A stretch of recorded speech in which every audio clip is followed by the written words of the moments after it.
Assalamualaikum warahmatullahi wabarakatuh. Kami kelompok 3 S1 Ekstensi FKM UI.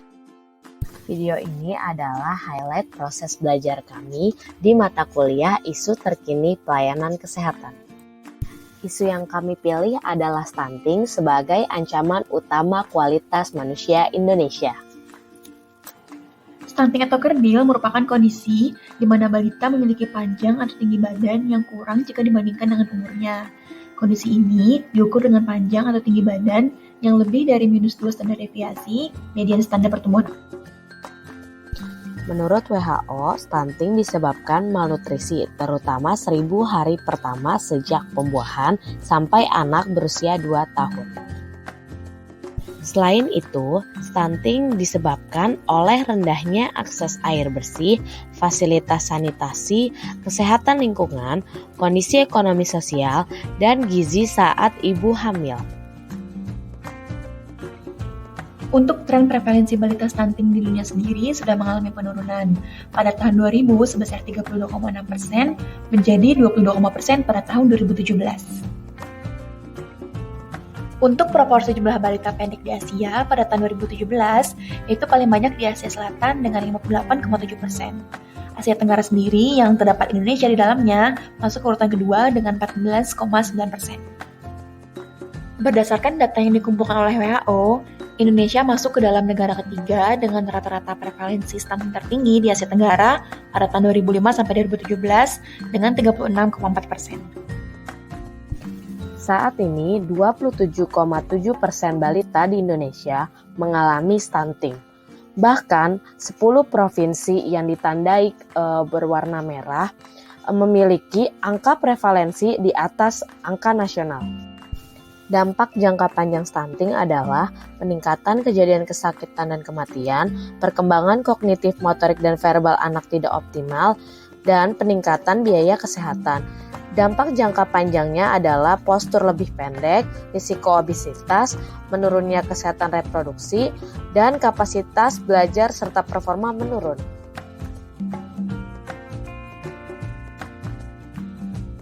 Terdapat 5 pilar percepatan pencegahan stunting yang dapat dijadikan sebagai dasar dalam melakukan intervensi. Intervensi yang dilakukan terbagi menjadi 2, yaitu spesifik yang menyasar ke penyebab langsung dari stunting dan sensitif yang menyasar ke penyebab tidak langsung stunting. Dari intervensi tersebut diharapkan terjadi perubahan pada konsumsi gizi, pola asuh, pelayanan kesehatan, dan kesehatan lingkungan, sehingga terjadi perbaikan asupan gizi dan penurunan infeksi dan berdampak pada penurunan prevalensi stunting di Indonesia. Mencegah stunting dilakukan sejak bayi masih dalam kandungan sampai anak usia 2 tahun. Oleh karena itu, pencegahan pertama dilakukan pada saat ibu masih hamil, seperti pemeriksaan ANC, suplementasi gizi mikro, dan pemberian makanan tambahan. Lalu, pencegahan kedua dilakukan kepada bayi sampai usia 2 tahun. Tidak lupa juga menjaga kesehatan lingkungan melalui intervensi sensitif sebagai salah satu pencegahan penyebab tidak langsung dari stunting. COVID-19 berpengaruh pada penanganan stunting di pelayanan kesehatan, seperti penundaan pemeriksaan kehamilan. Ibu hamil dianjurkan untuk melakukan isoman 14 hari sebelum taksiran persalinan, serta tertundanya layanan posyandu sehingga pemantauan perkembangan balita dilakukan melalui janji temu terlebih dahulu. Untuk ibu hamil tetap diberikan tambah darah, kecuali ibu dengan suspek atau terkonfirmasi COVID, maka dilakukan penundaan. Untuk ibu menyusui dengan COVID, tetap dianjurkan untuk menyusui anaknya dengan aman, serta edukasi dan konseling gizi tetap diberikan secara daring dan memperhatikan protokol kesehatan. Berikut ini adalah contoh penerapan adaptasi kebiasaan baru pada pelayanan stunting. Contoh penanganan stunting yang sukses di negara lain. Strategi negara Jepang dalam mengatasi stunting. Yang pertama, pemerintah di sana sudah menyiapkan anggaran untuk anak balita minum susu sehingga dapat tumbuh menjadi anak yang sehat dan cerdas. Lalu terdapat program makan siang di seluruh SD dan SMP di Jepang yang menu makan siangnya diracik oleh ahli gizi, serta kesadaran dan kontribusi yang tinggi dari masyarakatnya sendiri sehingga Jepang dapat mengatasi masalah stunting.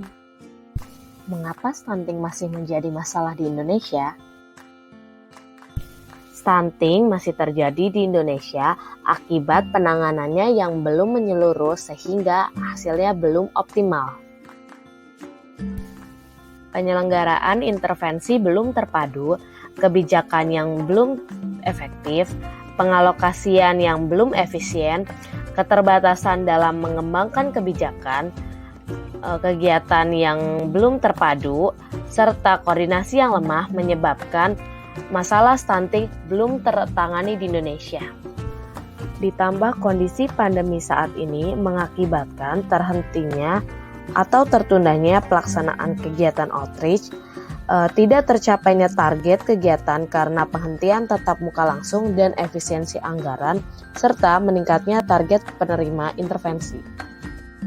Solusi yang dapat dilakukan adalah koordinasi dan integrasi multisektoral dan multipihak, sistem monef yang terpadu dan spasial, komitmen pusat daerah desa, data yang akurat, pemberdayaan masyarakat, peningkatan peranan pemerintah, serta riset dan inovasi. Ini adalah penajaman intervensi, digitalisasi pencatatan dan pelaporan, pelaksanaan sesuai protokol kesehatan, perluasan dan penyesuaian target, serta anggaran berdasar pada intervensi.